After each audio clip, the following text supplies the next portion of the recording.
Pai, do Filho e do Espírito Santo. Amém. Amados irmãos, estimados fiéis, nosso Senhor Jesus Cristo. Em primeiro lugar, avisos, né? Essa semana, missa todos os dias às 11 horas, menos no sábado. No sábado, porque das têmporas, a missa vai começar 15 minutos antes.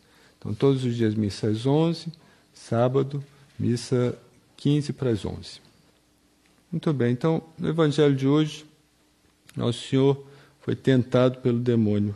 Esse Evangelho de hoje é muito rico de ensinamentos. Então, em primeiro lugar, o demônio existe e o demônio tenta a todos. Tentou a Nosso Senhor, ele tenta a nós. Então, devemos ter muita cautela, tomar muito cuidado, porque nós temos um inimigo muito poderoso, que são os demônios. Eles nos tentam.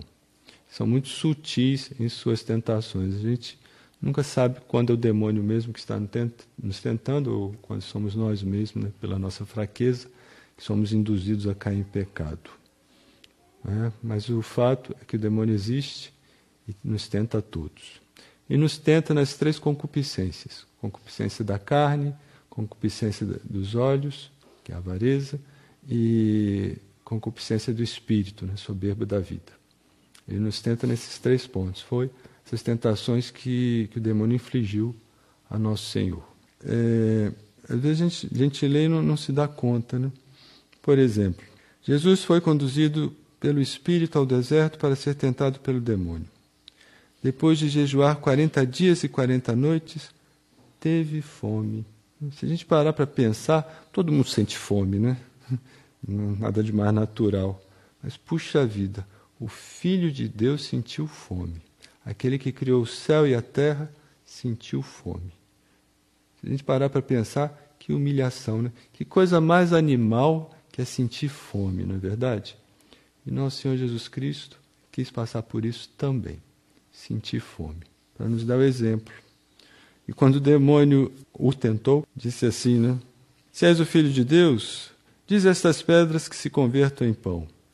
Ele, porém, respondendo, disse, está escrito, nem só de pão vive o homem, mas de toda a palavra que sai da boca de Deus. Isso é para nós. Quando nós fomos tentados, as tentações sensuais, né, do apetite sensível, a fome, a gula, a luxúria, lembrar que, mais do que animais, nós temos uma alma espiritual que deve se alimentar da palavra de Deus. Isso que é o principal. Depois, o demônio tentou Nosso Senhor com uma palavra da Escritura, já que Nosso Senhor havia dito, né, assim, né, Nosso Senhor refutou a primeira tentação do demônio com uma palavra da Escritura. Né? Está escrito, o homem não vive só de pão, mas de toda palavra que sai da boca de Deus. Então o demônio transportou a cidade santa e, pondo-o sobre o pináculo do templo, disse-lhe, se és o Filho de Deus, lança-te daqui abaixo, porque está escrito. Então foi o demônio que falou agora. Uma coisa que está escrito também, algo que estava na Escritura, que saiu da boca de Deus. Incumbiu os seus anjos de velarem por ti, eles te tomarão em suas mãos para que não tropece nas pedras do caminho. Isso é um salmo de Davi, né? O Salmo 90. Então o demônio usou a própria palavra de Deus para tentar Nosso Senhor. Uma comparação, é o que os protestantes fazem. Os protestantes vivem com a Bíblia debaixo do braço, vivem falando, né, falando em nome de Deus, segundo dizem, né? Vivem usando as palavras de Deus, mas isso não quer dizer nada. O demônio também usou a Sagrada Escritura para tentar Nosso Senhor. Então, de si, isso não quer dizer muita coisa. Então, a gente tem que tomar cuidado, porque nem tudo que está na Escritura, se não for bem interpretado, pode ser mal usado também. Prova é que até o demônio usou a Sagrada Escritura para tentar Nosso Senhor. Então, a Sagrada Escritura, ela tem que ser bem interpretada. E quem é capaz de interpretar a Sagrada Escritura? Só a Santa Igreja. O magistério da Igreja, que é assistido pelo Divino Espírito Santo. Já para os protestantes é o contrário, é o livre-arbítrio. Cada um é inspirado por si mesmo, pelo Espírito Santo. Mas isso não basta. Isso não basta e podem e se enganam com frequência. Então, Nosso Senhor, né, quis ser tentado pelo demônio para nos dar o exemplo, nos prevenir que todos nós somos tentados, e ele nos mostrou como que devemos repelir as tentações. Então, de um lado, nós devemos ter muita cautela com as tentações do demônio.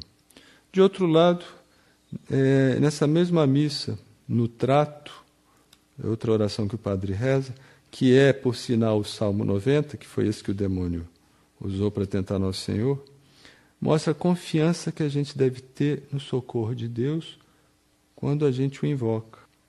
Diz mais lá no finalzinho assim: porque esperou em mim, livrá-lo-ei, protegê-lo-ei, porque conheceu o meu nome. Clamará por mim, e eu ouvi-lo-ei. Com ele estou na tribulação. Livrá-lo-ei, glorificá-lo-ei, enchê-lo-ei de dias e mostrar-lhe-ei a minha salvação. Então, duas lições que a gente recebe nessa missa. Por um lado, a gente tem que tomar muito cuidado, muita cautela, muita humildade, que somos sempre tentados. Por outro lado, não desesperar, né? Confiar muito no auxílio de Deus. O que a gente precisa para ser ajudado por Deus? Pedir com humildade ajuda. E Deus Nosso Senhor virá em nosso socorro. Então nós estamos no espírito de Quaresma. Todos nós devemos nos impregnar bem desse espírito. E uma oração que resume a Quaresma é o trato que foi lido na quarta-feira de cinzas, agora na quarta-feira passada. Ele resume bem o espírito que a gente tem que ter durante essa Quaresma. Que é assim: Senhor, não nos trateis conforme merecem os pecados que fizemos, nem segundo a ignomínia das nossas iniquidades. Nós somos pecadores. Constantemente estamos cometendo pecados. Senhor, não vos lembreis de nossos crimes passados, mas mandai-nos a vossa misericórdia, porque somos muito pobres, Senhor. Ajudai-nos, ó Deus, nossa salvação, e livrai-nos, Senhor, que assim pede a glória do vosso nome. Pelo vosso nome, sede indulgente com os nossos pecados. Então, a primeira condição da Quaresma é que nós nos lembremos o que somos: pecadores. Então, é humildade. Somos pecadores. Mas que isso não nos faça desanimar, perder a confiança em Deus. Mas, pelo contrário, porque somos pobres, que devemos confiar mais na ajuda de Deus. Porque Deus é bom, porque Deus é misericordioso. E Deus nos ajuda não porque nós somos bons, mas porque Ele é bom.